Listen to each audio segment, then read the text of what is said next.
Okay, so I just wanted to give a really quick kind of explanation of how you use the counselor planner. And I have made two different ones. This one is the school counselor planner. And then I've also made a clinical counselor planner, which is right here. They're exactly the same. The only difference is the categories right here. And then the way that the months are set up down here. So a clinical counselor usually they go January to December like normal people. But I am well aware that school counselors are not normal people. No, I'm just kidding. But they usually look at their calendars from August through July. And the categories, like I said, are a little bit different, but you have the ability to manipulate and change those categories to whatever you want. And so when you change them here, they will also change in this drop down menu here. And they'll automatically change in this drop down menu when you change them over here. So that is the only difference. So let's see how we use this. Okay. So first of all, we're going to go over here to this time blocking calendar, and you have a lot of control over here. So I've set up the months down here, but if for some reason, you don't want to use all the months and you just want to change it, you can put whatever month you want in here.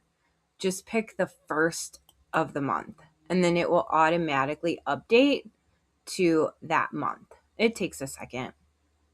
But this should change to, yep, there it is. So this will change to October, and then all of these dates over here will change as well.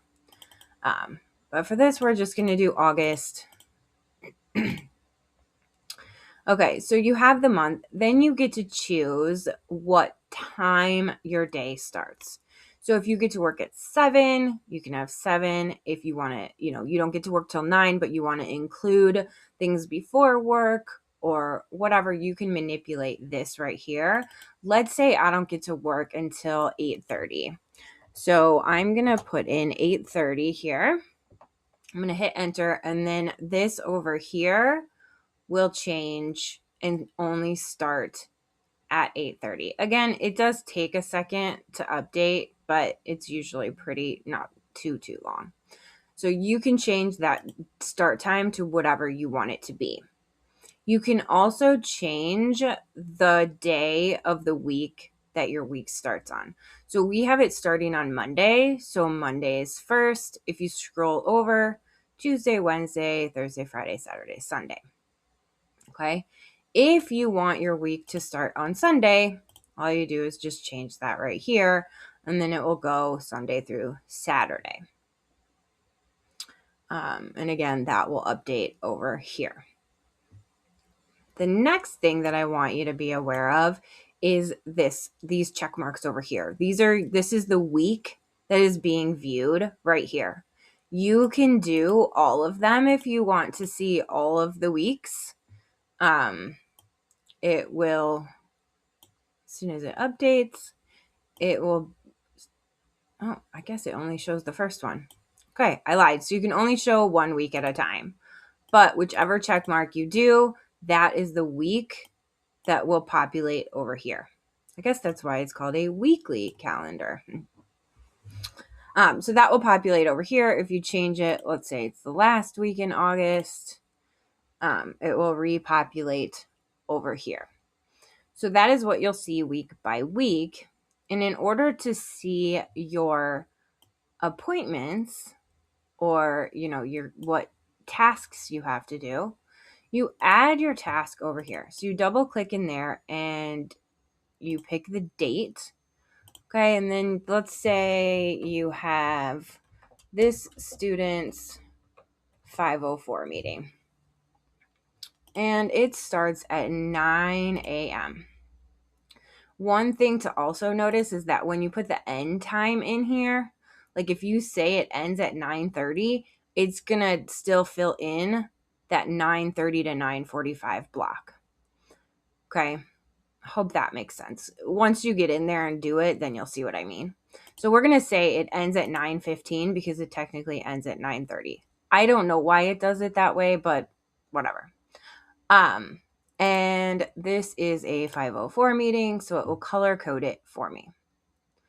So then, now that that's in there, I can scroll over here to the 27th and boom, there it is. Okay. So if you're on the phone with a parent and they say, let's say today's August 23rd, but they're coming in next week in September, all you have to do is bump to September, put that in here, and it'll bump up in your September menu. So I think that is all of the manipulation things I have. You can add your own, notes, goals. There's different habit trackers that are already in here, but you can change those. Let's say you don't want to exercise daily. Let's say you want to walk. I can't think of anything else. You want to walk daily. You can change that. So whatever you want to change it to. So again, it's super easy to use, very user-friendly, in a way for you to see what's coming up on your calendar with very easy input. Okay. And like I said, the clinical is exactly the same. It just has different categories populated right here. But again, you can change those to be whatever you want them to be. You can change documentation to lunch if that's what you want.